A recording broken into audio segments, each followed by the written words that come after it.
Captain Liam Hayes thought he'd seen every anomaly in deep space. Then his ship detected an energy signature unlike anything in known science. What he found orbiting that violet-clouded planet wasn't just alien technology. It was a being who'd been waiting for him. And she had one rule: no one leaves her domain. Ever. The ether's sensors registered the anomaly 17 minutes into a standard survey sweep. A gravitational distortion that shouldn't exist, warping local spacetime in patterns that defied existing models. Captain Hayes watched the data stream across his console with the detached professionalism of someone who'd seen cosmic oddities before. This felt different from pulsar echoes or quantum foam distortions. Alana, the ship's AI, processed the readings through every classification protocol in her database. Her voice remained calm, but the report carried a subtle diagnostic flag Hayes hadn't heard in years. Energy signature unclassifiable using known scientific parameters. Source appears to be generating localized spacetime curvature without detectable mass. The anomaly pulsed with violet light that bent the star field around it like a lens, making nearby constellations shimmer and distort. Hayes overrode the standard protocol requiring immediate withdrawal from unidentified energy sources. His fingers moved across the navigation console with practiced certainty. This was the moment every deep space explorer hoped for, the discovery that would redefine a career, maybe even rewrite a chapter of physics. The ether adjusted course, its engines humming with increased power output as they approached the shimmering distortion. As they closed within 5,000 kilometers, the ship's systems began behaving erratically. Navigation sensors flickered between 3 different positional readings. Environmental controls cycled through unnecessary calibration sequences. Hayes watched his console display the internal temperature as both 22 and 47 degrees Celsius simultaneously. The violet light from the anomaly now filled the main viewport, casting eerie shadows across the bridge. Alarms activated in staggered sequence across the command deck. First the proximity alert, then the core temperature warning, finally the structural integrity alarm. Hayes silenced them one by one, his attention fixed on the viewport. The energy readings spiked beyond the ether's measurement capacity, threatening to overload the primary systems. He routed auxiliary power to the containment fields, watching the percentage indicators drop alarmingly fast. Through the violet haze, a shape began to resolve. A crystalline object approximately 3 meters across, suspended in what appeared to be its own containment field. It rotated slowly, its facets catching and bending the strange light in impossible angles. The energy radiating from it registered on instruments that shouldn't have been able to detect energy at all. Structural stress sensors, communication arrays, even the medical bay's bioscan equipment. Every system aboard the ether reported the same impossible reading.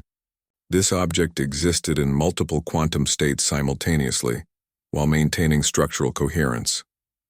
Hayes initiated standard first contact protocols automatically, his training overriding the instinct to retreat. He recorded the object's position, composition, and energy signature, though he suspected the readings would prove useless later. The discovery felt less like finding alien technology, and more like stumbling into a place that wasn't meant to be found.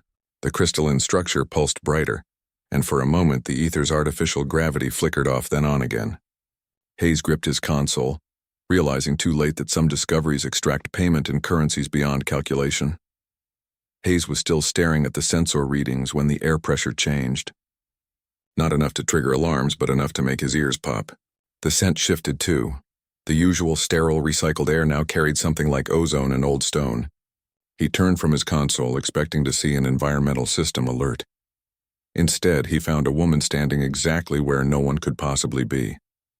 Central to the cockpit, between the navigation and command stations, the ether's internal sensors showed no breach, no unauthorized access, no life signs beyond his own. Yet she stood there as if she'd been part of the ship's architecture all along. She moved when he noticed her, a gesture so fluid it seemed to defy normal articulation. Her hand lifted not like muscle and bone performing an action, but like water finding its level. Her clothing appeared to be made of the same violet light as the anomaly, shifting patterns that never quite resolved into fabric. Her eyes held his for a moment, and Hayes felt the unsettling sensation of looking into depths that had witnessed civilizations rise and fall. There was knowledge there that stretched back further than human history, further than Earth itself. "My name is Amara," she said. Her voice didn't come from her mouth alone, but seemed to resonate through the ship's structure, vibrating in the deck plates and humming in the console displays. The lighting flickered in time with her words, consoles blinking on and off in random sequences. Hayes reached for the emergency alert, but his hand stopped halfway. Not from fear or restraint, but from the sudden certainty that any defensive action would be as pointless as trying to arrest a sunset. "You have entered my domain uninvited," she continued. The ship's internal comm system crackled with static that almost formed words matching hers. "This space has been mine for longer than your species has comprehended the stars." Hayes managed to find his voice, though it sounded thin against her resonance. "We're in deep space. No markers, no claims, no—" "You think in terms of coordinates and regulations," she interrupted, not unkindly. "This is not about territory as you understand it. You have crossed into a preserved space, a maintained reality." The realization settled on Hayes like added gravity. This wasn't first contact with another spacefaring species. This was something far older, far more fundamental. The anomaly hadn't been an object to discover. It had been a gate, a door she had allowed him to find. Her presence here meant she had chosen this encounter. The system malfunctions, the energy readings, even his decision to override protocol, all of it had been guided. She watched him process this, her expression holding something between curiosity and pity. The question formed in his mind before he spoke it. "Why let me approach? Why appear now?" "I require something only a visitor can provide," she said. The violet light around her intensified slightly. "You have trespassed, Captain. The price of your intrusion remains to be determined." The cockpit dissolved not like a screen fading to black, but like a solid structure turning to smoke. One moment Hayes felt the familiar grip of his command chair, the low hum of the ether's systems, the scent of recycled air. The next he stood on a floor that felt like polished obsidian, under a ceiling he couldn't see. The hall stretched in every direction without visible walls. The floor reflected a perfect star field, making him feel suspended in space. When he moved, the stars rippled under his boots like dark water. The only light came from ancient symbols that glowed with soft violet light along invisible surfaces. They pulsed in a slow rhythm that matched his own heartbeat, a synchronization that felt both comforting and invasive. Scenes materialized from the darkness without warning. A city made of crystal spires rose around him, its citizens moving with Amara's same impossible grace. Then it vanished, replaced by a battlefield where warriors fought with energy that bent light.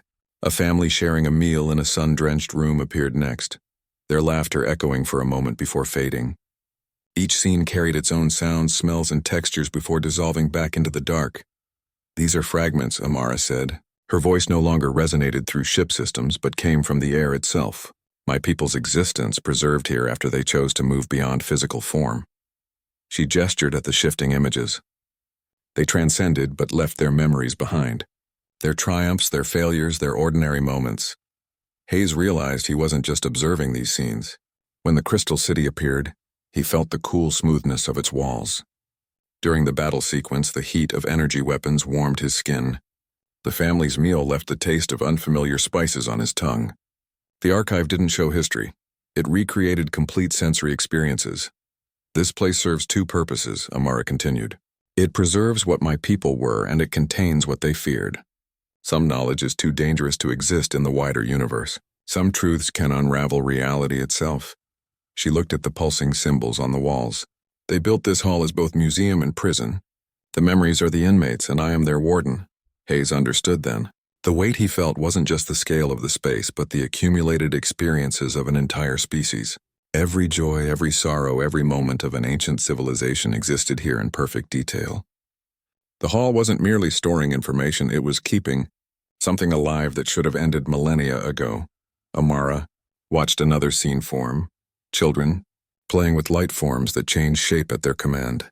"I have been here since the last of my people transcended.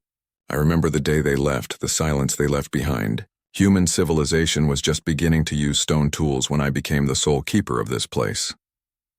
The children's laughter echoed faintly before the scene dissolved into darkness, leaving only the pulse of ancient symbols against infinite black. Hayes studied Amara's composed expression and asked the obvious question. "What could someone like you possibly do to deserve this?" She didn't answer immediately. The symbols along the walls pulsed a little faster, casting shifting violet patterns across her face. Another memory scene materialized nearby, a research facility where scientists worked with energy forms that writhed like living things. "I learned something my people were not meant to know," she said. Her voice remained even, but the hall seemed to grow colder. "There are layers to reality that function like geological strata. Most species perceive only the surface.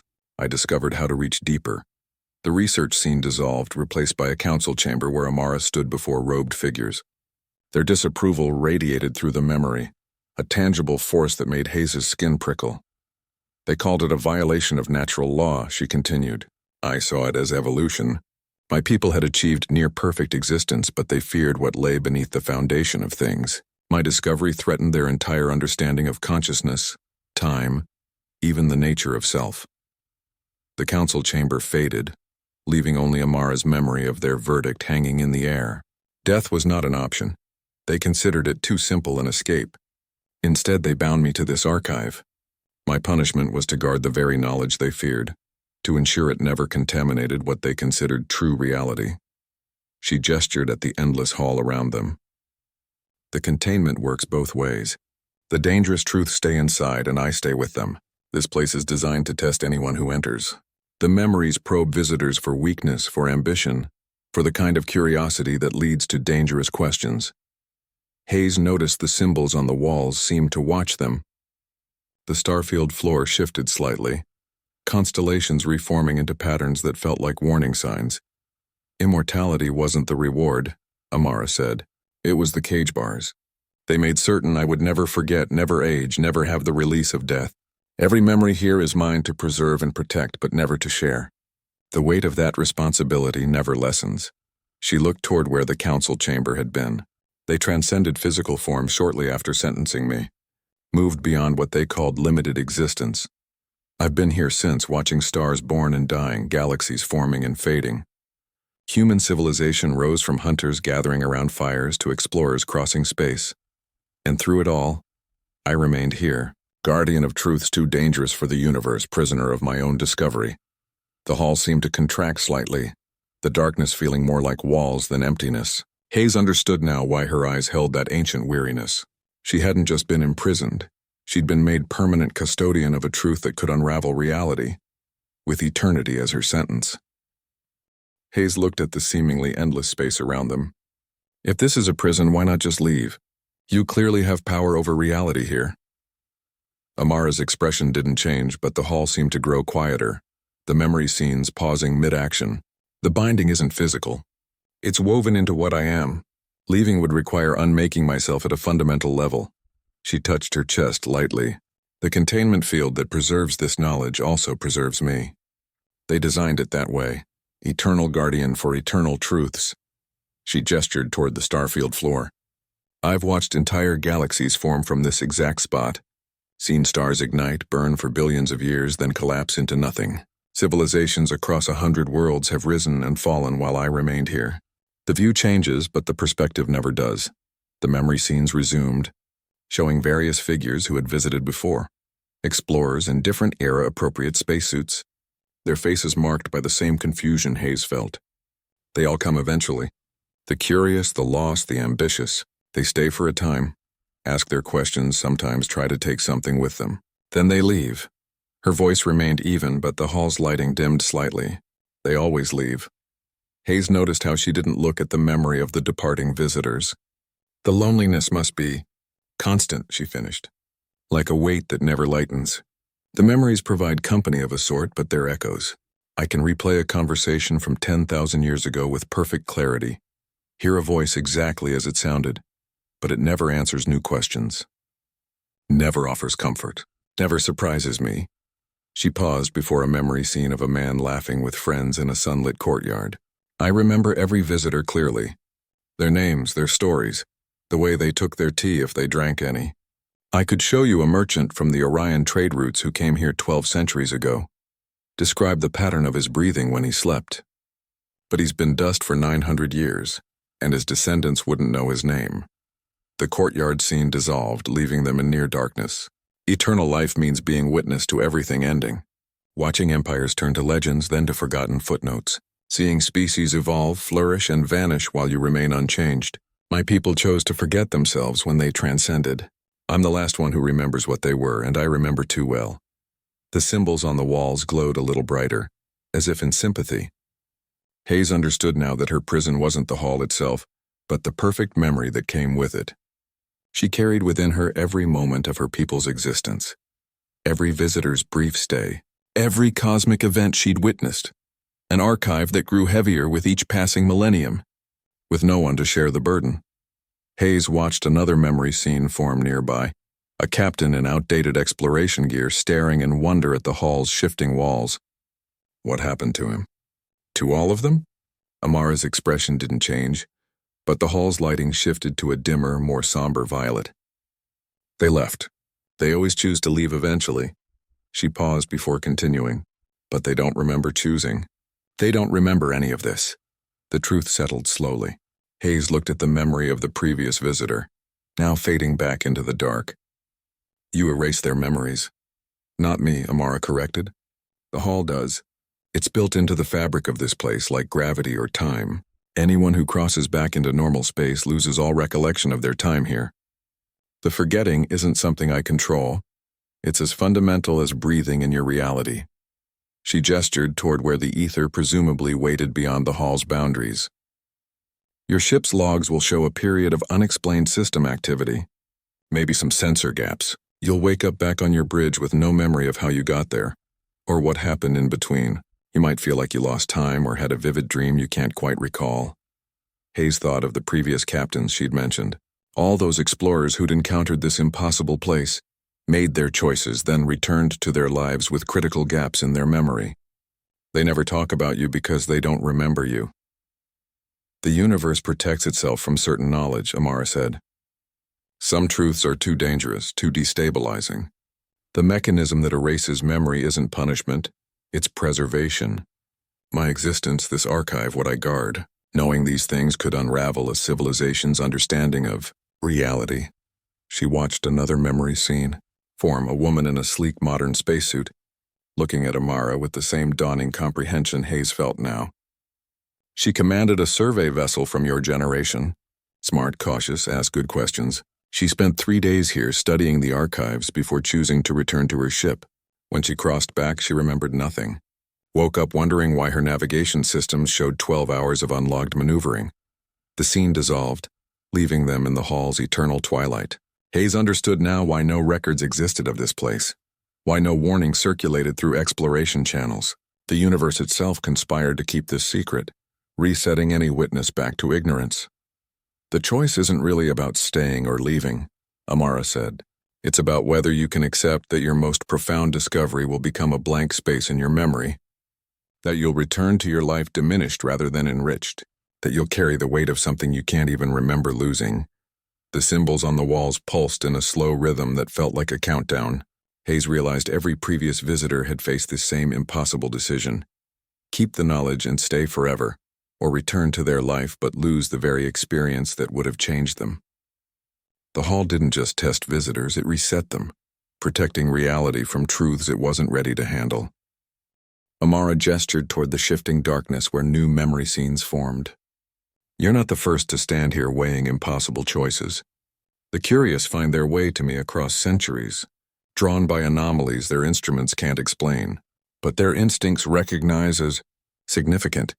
The hall showed glimpses of other visitors, a woman in scavenged spacesuit patching from 3 different ship classes, a man wearing exploration gear from 2 centuries past, a group that might have been refugees judging by their makeshift environmental suits.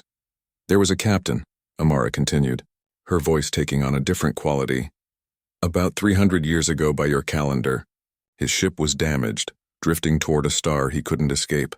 The hall's energy signature pulled him in like a gravity well. The memory solidified around them, a man with the weathered look of someone who'd spent decades in deep space, standing where Hayes stood now examining the same ancient symbols. He stayed longer than most, she said, years by his measurement. Time works differently here. The hall adjusts to a visitor's psychological needs.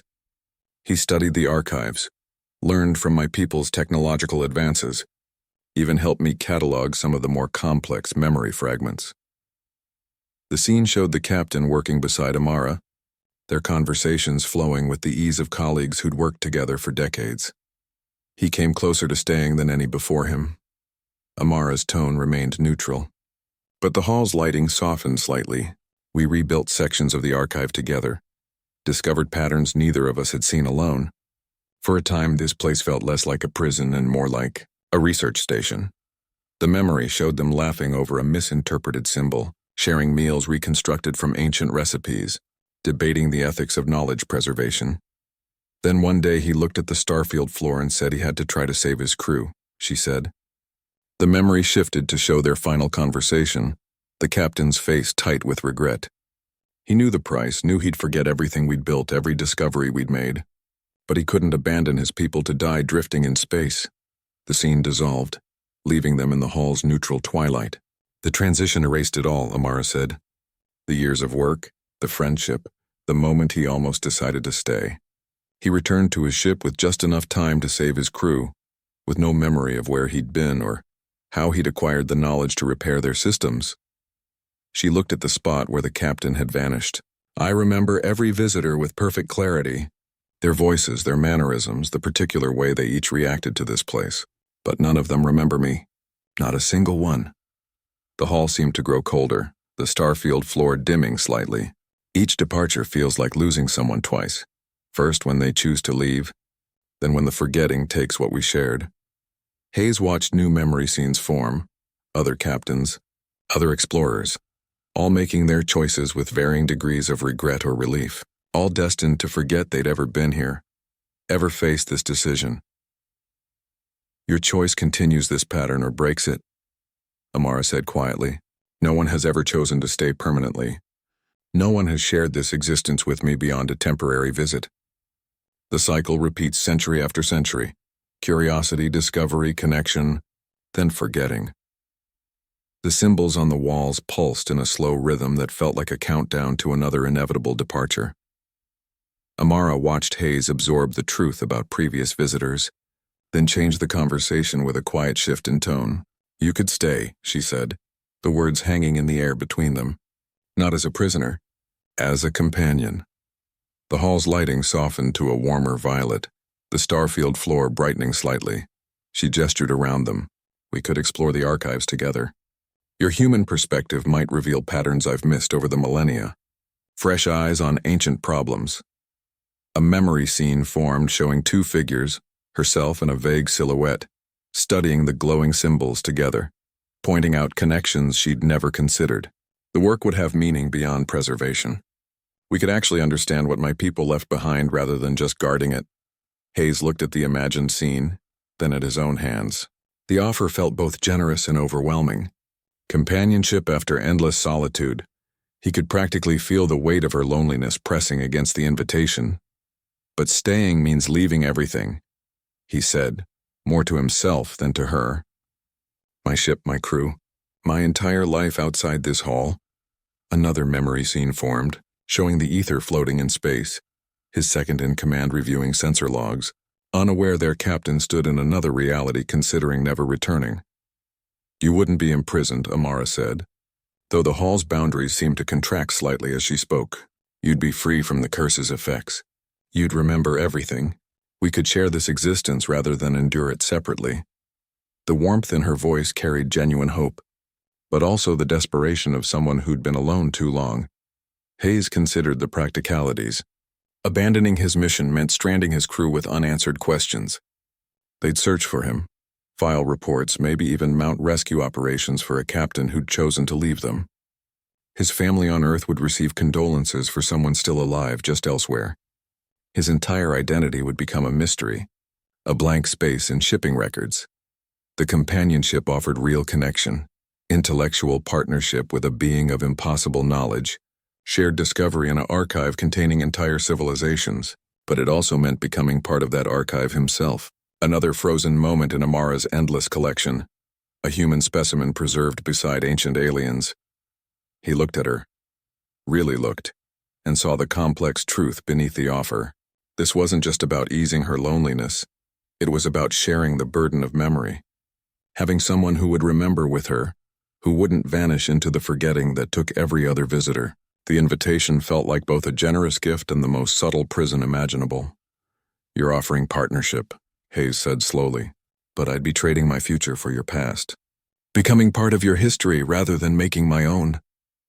The memory scene of them working together flickered, showing the human figure gradually becoming more translucent, more like the other memory ghosts in the hall. Amara didn't deny it. "You would exist outside time as you know it. The curse wouldn't affect you if you stayed.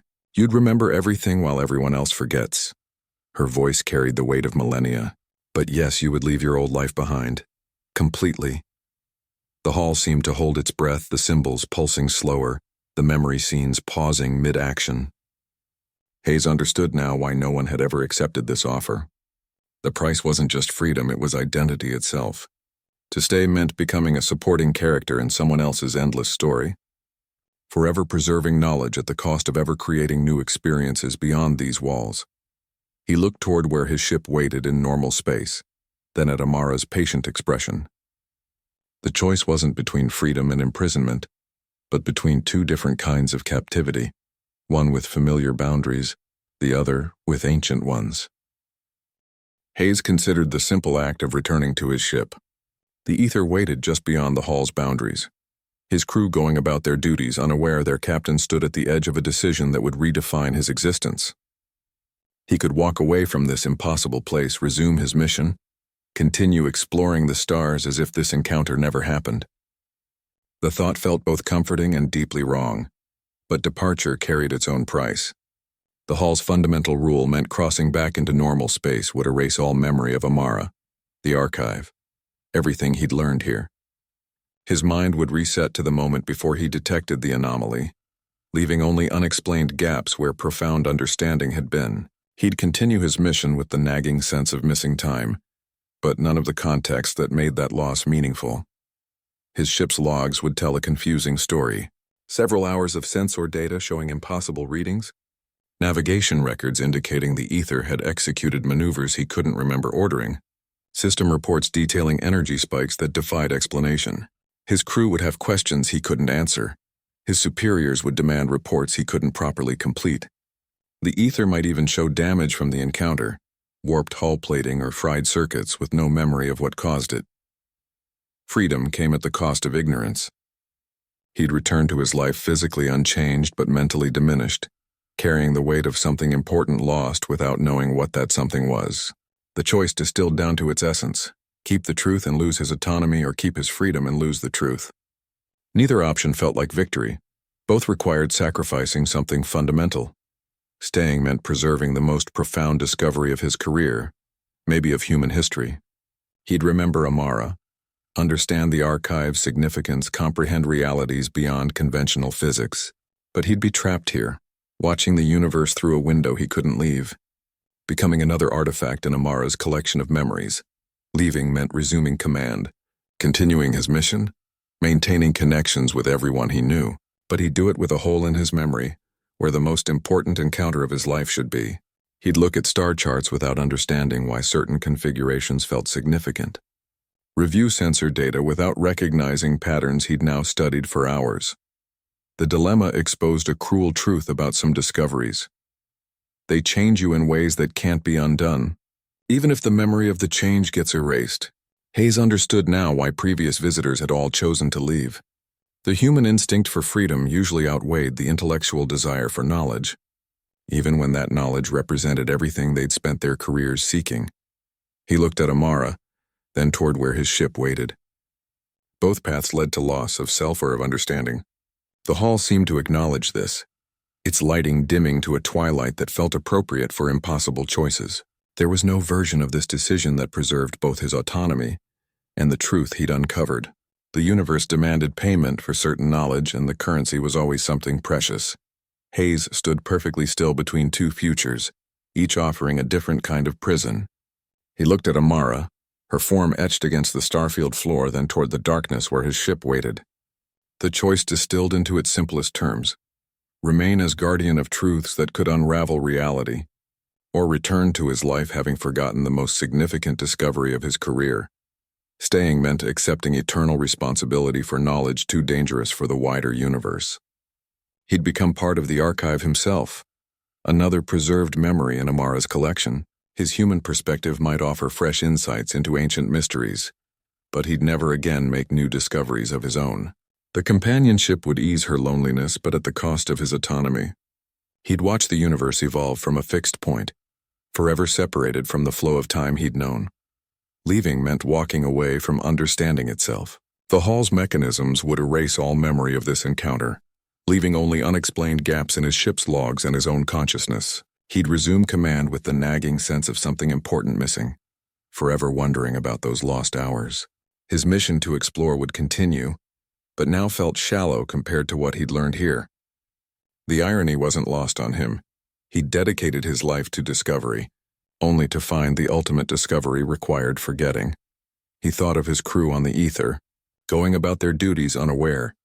Their captain faced a decision that would redefine his existence. His second-in-command would be reviewing sensor logs, the engineering team running diagnostics, all operating under the assumption he was completing standard survey protocols. They trusted him to make rational decisions, to prioritize their safety and mission objectives. Abandoning them felt like violating that trust, even if they'd never know. The weight of Amara's centuries pressed on him as he considered.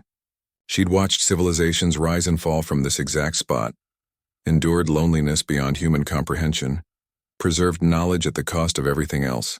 Her offer of partnership came from genuine need, not manipulation. She understood the sacrifice she asked, which made refusing somehow harder. But Hayes recognized a fundamental truth about himself. His entire career had been about moving forward, exploring new sectors, making discoveries that pushed boundaries. Becoming a static part of someone else's history, even one as profound as this, contradicted everything he valued. The courage wasn't in staying, it was in accepting the loss that came with leaving. He made the decision quietly, without dramatic pronouncements. "I have to return," he said, the words feeling inadequate for the moment. Amara's expression didn't change, but the hall's lighting dimmed slightly, the starfield floor darkening as if in acknowledgement. She understood better than anyone what his choice meant. Not rejection of her offer, but acceptance of his own nature.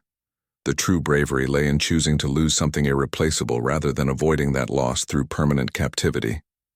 Hayes would walk away from the most profound encounter of his life, knowing he'd forget it, trusting that some essential part of the experience would remain even without conscious memory. He looked at Amara one last time, committing her image to a memory he knew would soon be wiped clean, then turned toward where his ship waited in normal space. Hayes was ready to accept the forgetting when Amara lifted her hand. "Wait," she said, her voice holding a different quality than before. "There is something." Her fingers hovered near his chest without touching him. "The rules prevent me from preserving your memory, but perhaps—" She seemed to be working through a calculation no one had attempted before. "The forgetting is absolute," she continued. "But I can give you a fragment. It won't survive the transition intact. The hall's mechanisms will still erase your conscious memory of this place. But it might leave traces like a scent that lingers after the source is gone." Her hand moved closer, and Hayes felt warmth radiating from her palm before it even touched him. The contact wasn't physical in the normal sense. Her hand passed through his uniform as if it weren't there, and a wave of warm energy flowed into his chest. The sensation reminded him of stepping into sunlight after hours in climate control. His vision blurred for a moment, and in that space between heartbeats, he saw flashes of things he couldn't process. Cities of light, sorrow that spanned millennia, the particular ache of being the last rememberer. "Remember me," she said, though they both knew he wouldn't. The request wasn't practical, it was emotional, a testament to the connection they'd formed despite the inevitable separation. The gift felt like both kindness and burden, carrying equal measures of hope and regret. She was giving him what the rules forbade, making a small crack in the prison of her existence. The energy settled deep in his chest, a warmth that felt both foreign and familiar. It didn't hurt or feel invasive, just present, like something that had always been there but hadn't been noticed until now. Hayes understood this was her version of faith. Faith that their connection might somehow survive the systematic erasure that some part of this encounter could persist where all others had vanished completely. She withdrew her hand, and the warmth remained, a steady heat against his sternum. "It's not much," she admitted. "The hall's programming will still remove your conscious memory. But perhaps something will remain where the rules can't reach." Her expression held the weary hope of someone who'd been disappointed countless times but still tried. This small violation represented her refusal to accept complete isolation. After all the visitors who'd come and gone, all the connections severed by forced forgetting, she'd found a way to give something that might, possibly, endure. The rules said no memory could leave this place, but she'd found a space between the lines, not memory itself, but the ghost of memory, the impression left behind. Hayes felt the warmth spread through his chest, a tangible reminder of what he'd soon forget. The gift felt precious precisely because it was temporary. He'd carry it for only a few more moments before the transition wiped his memory clean. But in those final seconds he understood that some bonds might exist beyond conscious recollection. Some connections might operate at levels deeper than memory. The hall seemed to acknowledge the transgression. The symbols on the walls pulsed slightly faster, the starfield floor shimmering with new patterns. Amara had given what she could within the constraints of her prison, a small act of rebellion against eternal rules. The warmth in Hayes's chest felt like both farewell and promise, a connection that would soon exist only as an echo in his forgotten mind. Hayes blinked, and the bridge of the ether snapped back into focus around him. His hands rested on the navigation console where they'd been moments before, but something felt off. The chronometer showed a 3-hour gap he couldn't account for. His head throbbed with the vague ache of lost time, and his uniform felt strangely warm against his chest. Standard survey protocols scrolled across his screen as if nothing unusual had occurred, but his instincts screamed that something significant had happened during those missing hours. He ran a system diagnostic, expecting to find sensor malfunctions or power fluctuations. The report came back clean. No anomalies, no energy spikes, no unexplained system activity. The ether showed perfect operational status across all sectors, yet Hayes felt the persistent sensation of having forgotten something important, like waking from a vivid dream whose details evaporated upon opening his eyes. His crew went about their duties undisturbed, apparently unaware their captain had just experienced a gap in consciousness. Later, in his quarters, he changed out of his uniform and noticed it first in the mirror, a silvery mark just below his collarbone. Not a bruise or rash, but an intricate pattern etched into his skin as if by some precise instrument. It glowed with a faint internal light, the design unlike any language or symbol he'd encountered in his years of deep space exploration. The pattern seemed to shift slightly when he wasn't looking directly at them, complex geometries resolving into what might have been writing before dissolving back into abstraction. He touched the mark cautiously. The skin felt normal. No raised texture, no temperature difference from the surrounding tissue. Yet the symbol held a strange familiarity, as if his body recognized something his mind couldn't quite grasp. It didn't hurt or itch, simply existed as a permanent feature he'd never noticed before. The design felt important in a way he couldn't explain, carrying weight that seemed disproportionate to its physical presence. Hayes called Alana for a medical scan, standing under the full spectrum sensors in his quarters. The AI's voice remained professionally neutral as she reported results. No abnormal dermatological conditions detected. Scans show standard epidermal and subcutaneous tissue composition, no foreign elements or energy signatures present. The medical display showed a perfectly clear image of his chest, with no trace of the symbol he could still see, clearly in the mirror. He stood there for a long moment, looking between his reflection and the scanner's display. The symbol remained visible to his eyes but invisible to the ether's advanced sensor suite. This suggested it operated on principles outside conventional detection methods, existing in a category the ship's systems couldn't classify or even perceive. The mark felt like evidence of something that had happened during those missing hours, a physical manifestation of an experience that had otherwise been completely erased from his memory. Hayes understood then that some part of the encounter had survived the transition back to normal space. The rules had been absolute about memory erasure, but apparently there were cracks in the system. The symbol represented information that couldn't be conveyed through normal channels, preserved in a form that bypassed both his conscious recollection and the ship's sensors. It was proof that something significant had occurred, even if he could no longer remember what that something was. The memory was gone, but the evidence remained, etched into his skin like a message he couldn't read but knew was meant for him. He dressed slowly, the symbol's faint glow visible through his shirt as a soft silver light. It didn't change or fade, simply persisted as a permanent reminder of something lost. Hayes returned to the bridge with the uneasy knowledge that his most important discovery had left its mark on him in the most literal sense, even as the experience itself remained locked away in some inaccessible part of his mind.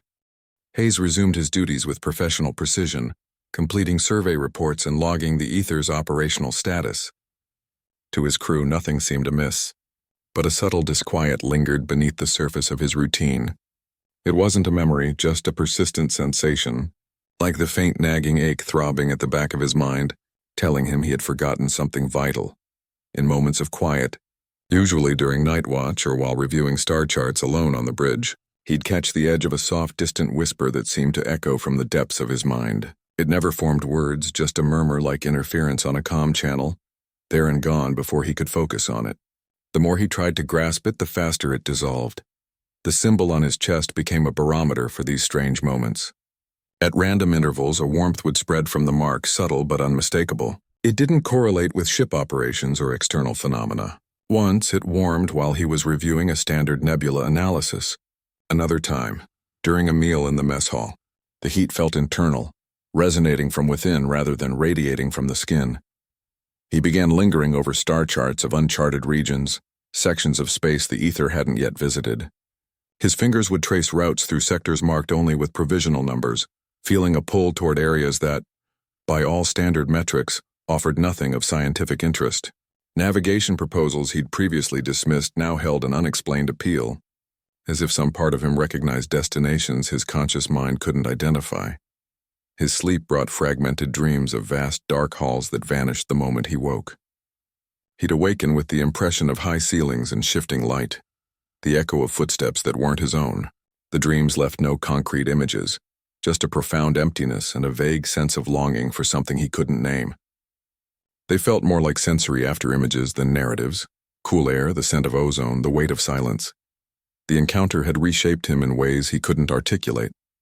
He approached unknown phenomena with heightened caution, pausing to consider implications his training manuals never covered. His log entries showed new depth in their observations, reflections on the ethics of exploration that hadn't concerned him before. He'd catch himself hesitating before giving orders, as if waiting for confirmation from some internal source he didn't recognize. Though his conscious memory held no record of Amara or the Hall, something deeper retained the impression. The connection operated beneath awareness, influencing his decisions and perceptions without rising to the level of recollection. He was bound to an experience he couldn't remember, changed by an encounter that officially never happened. The symbol on his chest, the whispers, the unexplained pull towards certain star systems, all were evidence that some part of him remembered what his mind had forgotten. The encounter had left its mark not in memory, but in the spaces between thoughts, in instincts he couldn't explain, in the quiet certainty that somewhere in the void, something remembered him too. Hayes stood before the medical bay's full-spectrum imager, the cool air raising goosebumps on his skin. "Alana, run a detailed scan of my upper torso. Focus on any anomalies." The AI's calm voice responded immediately, initiating comprehensive dermatological and subdermal analysis. Blue light traced across his chest in precise patterns, sensors mapping every millimeter of tissue. Hayes watched the display screen, expecting to see the silvery symbol appear in the scan results. The image resolved: perfectly normal tissue structure, standard vascular patterns, no foreign elements. Scan complete. No physiological abnormalities detected. He stepped closer to the display, tapping the screen where the symbol rested on his actual chest. Run it again. Higher sensitivity. Look for microscopic implants, energy signatures, quantum-level irregularities. The machinery hummed louder this time, employing scanning protocols usually reserved for analyzing alien artifacts. Hayes kept his eyes fixed on the real-time imaging feed. The screen showed layers of skin, muscle, and bone in clinically precise detail, all completely ordinary. No glow, no symbol, no trace of anything unusual. Analysis confirms initial findings, Alana reported. tissue composition within normal human parameters. No energy emissions or foreign materials present. Hayes moved to the mirror beside the scanner. The symbol glowed back at him, clear and unmistakable, its intricate patterns shifting slightly as he breathed. He looked from his reflection to the scanner's display and back again. The disconnect felt unsettling, like seeing two different realities existing simultaneously. His eyes showed him one truth: the symbol existed, tangible and real. The ship's advanced sensors showed another, nothing there but standard human biology. This wasn't the equipment malfunction or sensor error. The discrepancy went deeper, suggesting fundamental differences in how reality could be perceived. The hall where he'd encountered Amara clearly operated on principles beyond conventional scientific measurement. Its rules didn't just bend physics, they created layers of experience that instruments couldn't detect. Hayes understood now that some truths existed outside empirical verification. The symbol represented a personal reality that couldn't be shared or measured, only experienced. Its significance lay not in whether scanners could detect it, but in what it meant to him personally. He dressed slowly, the symbol's faint glow still visible through his shirt. The experience had moved beyond questions of evidence or proof. What mattered wasn't whether the symbol was real in any objective sense, but that it felt true to him.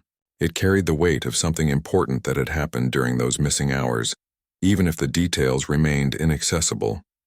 The mark connected him to an experience that existed outside normal reality, preserved in a form that bypassed both memory and measurement.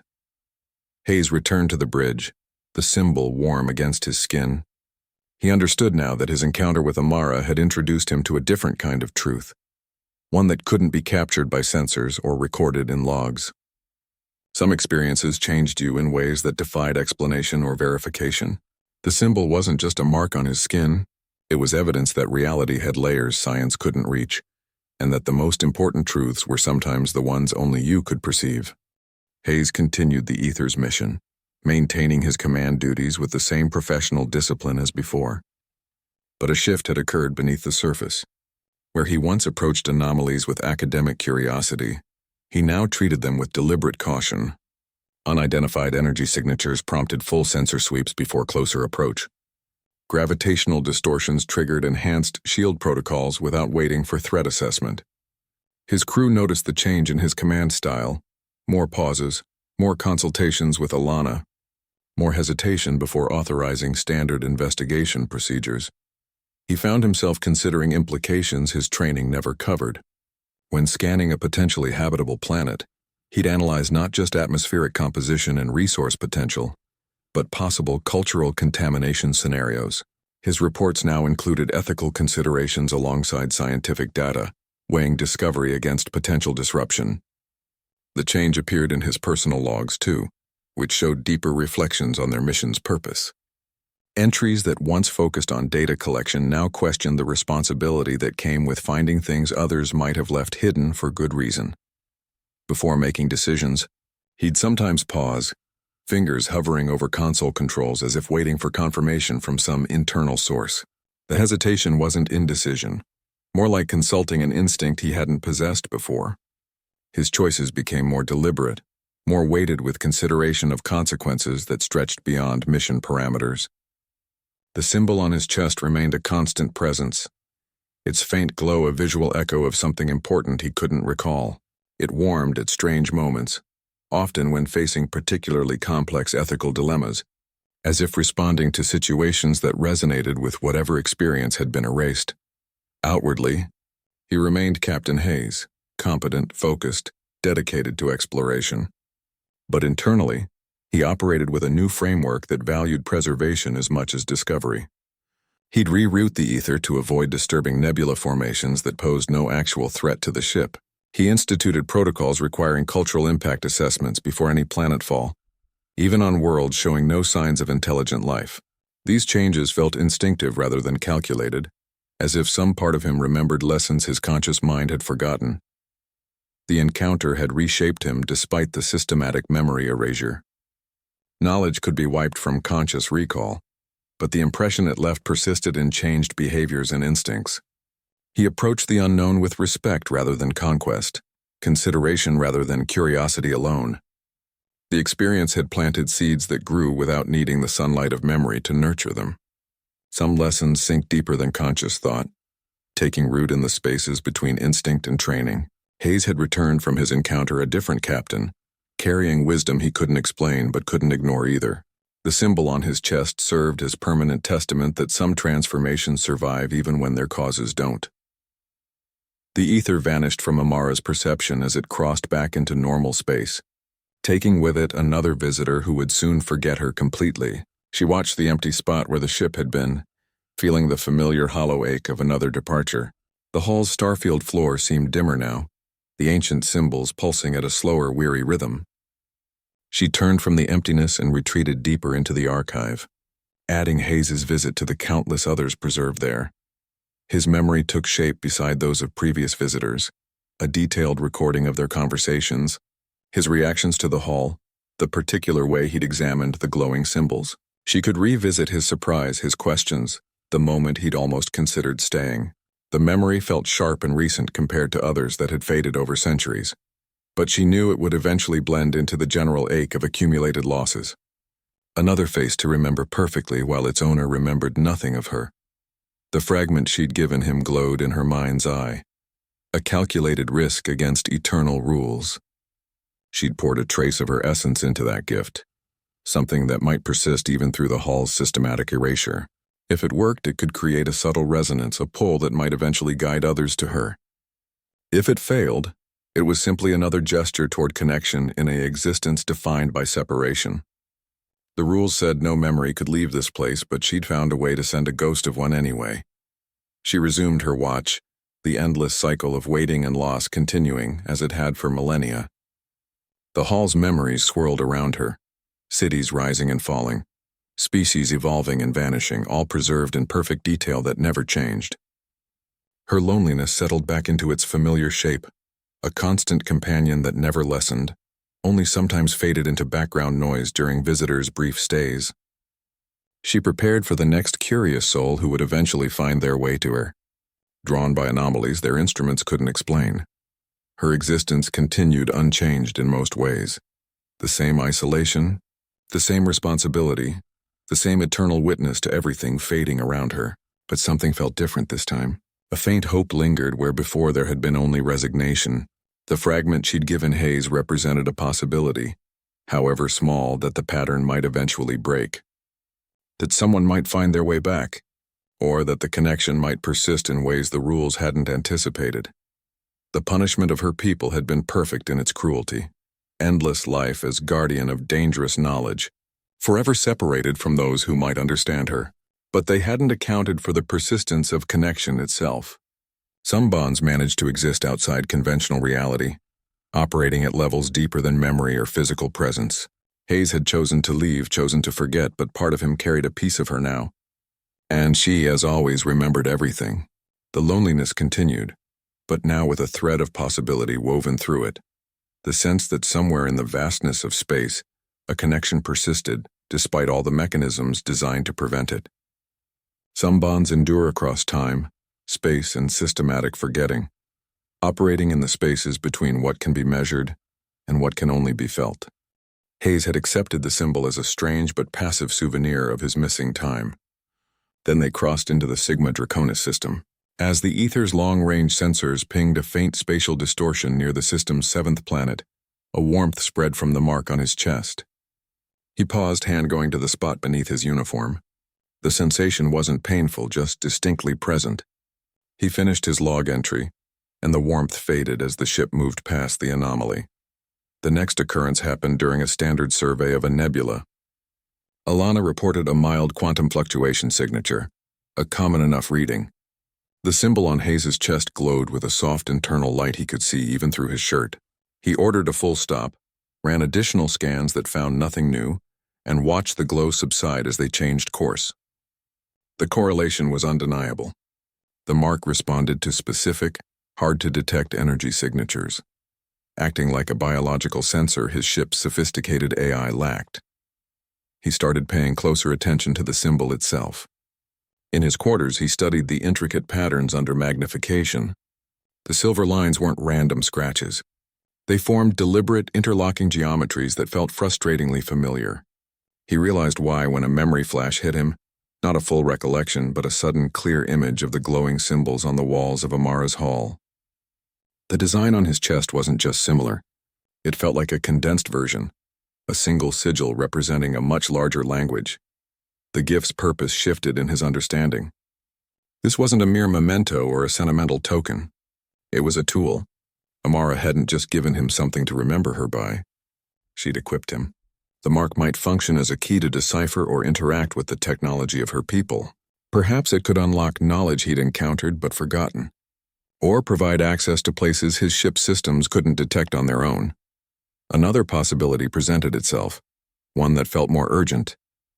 The hall contained dangerous knowledge, truths that could unravel reality.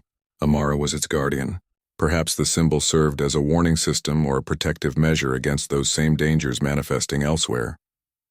The warmth he felt near certain anomalies might not be an invitation, but a shield activating against threats he could no longer consciously identify, a defense mechanism for dangers his erased memory had left him vulnerable to. The gift revealed its dual nature. It was a connection to Amara, a thread leading back to an experience he'd lost, but it was also a practical, functional instrument. She hadn't just broken the rules for sentimentality. She'd provided him with a resource. She'd looked beyond his choice to leave and given him something he might need later, understanding that his path would continue to cross into realms where her knowledge was relevant. Her planning extended far beyond his current understanding. She hadn't just been a lonely guardian sharing her story. She'd been a strategist preparing for future contingencies. The symbol wasn't about the past they'd shared, but the future he would face without remembering why it might be dangerous. She had given him a compass for navigating realities his ship's instruments were blind to, a silent partner in his continued exploration. Her foresight suggested she knew his journey was far from over, and that their brief encounter was merely the first move in a much longer game. The mission continued, charting unknown sectors with the same methodical precision as before, yet the ether's course began to feel less like exploration and more like a path being followed. Hayes noticed it first near a binary star system, a faint silvery pulse from the mark on his chest, warm and distinct. No alarms sounded.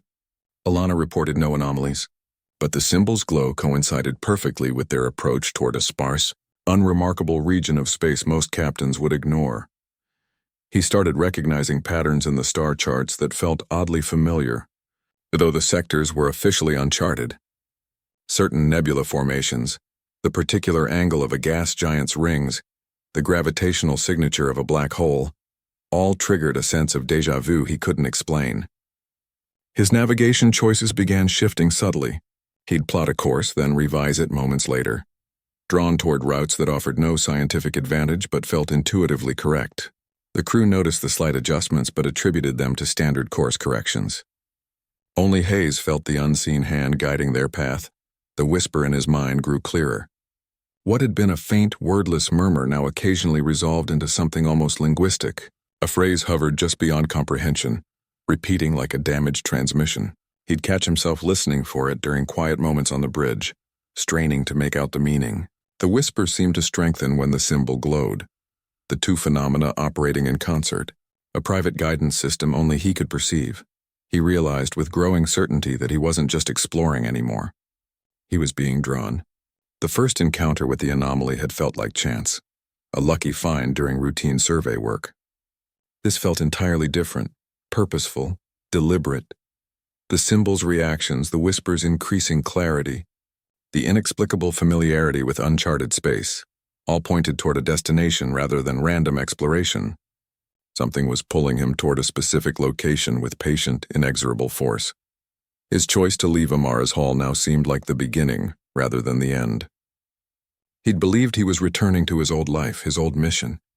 Instead, he'd become part of a larger design he couldn't yet see. The path unfolding before the ether felt like the second movement in a conversation that had begun in that impossible hall. His freedom hadn't been restored, it had been redirected, his will now interwoven with purposes beyond his understanding. The symbol pulsed again as they approached a sector marked only by catalog numbers. Hayes didn't consult the star charts this time. He simply adjusted course, following the gentle pressure against his sternum. The whisper grew momentarily clearer, almost forming words before fading back to ambiguity. He understood now that some journeys don't end with returning home. Some discoveries set you on a path with no clear destination, guided by connections that operate beneath conscious thought. His choice to leave had been just the first step onto a road he was still traveling, bound to a memory he couldn't recall but couldn't escape. Some encounters leave their mark not in memory but in the spaces between thoughts. Liam Hayes carries no conscious recollection of the hall or its guardian, yet the experience reshaped him. The warmth on his chest, the quiet pull toward certain stars, these are the true legacy of his discovery. The cost of knowledge isn't always paid in the moment of finding. Sometimes it's carried forward in ways we can't measure or explain. His journey continues guided by an erased memory, bound to a truth that exists just beyond the edge of understanding.